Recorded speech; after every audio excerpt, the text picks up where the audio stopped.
лицето и ръката. Полицията разследва случая. Викторио Нанков рита топка на улицата, когато върху него се нахвърля кучето.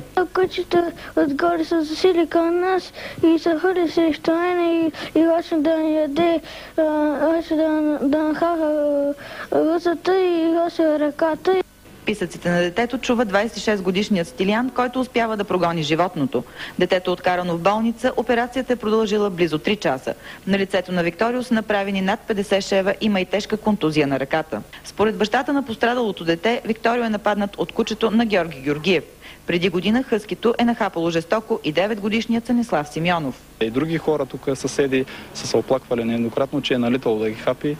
И това е направо куче убиец, как да го кажа. Да не говорим вече и за неговия собственик, който толкова инциденти и той го държи и продължава да го пуска безконтролно. Собственикът на хъскито отрича неговото куче да е нападнало детето. Си поема отговорността, но искам да се докажа, че е то. Трудно ми е да го ликвидирам, защото означава, че двете ми деца ще са в траур. Във връзка с инцидента, утре в Ловеч ще се проведе работна среща между полиция и местна власт, на която ще се вземат мерки за недопускане на подобни случаи, обявиха от полицията.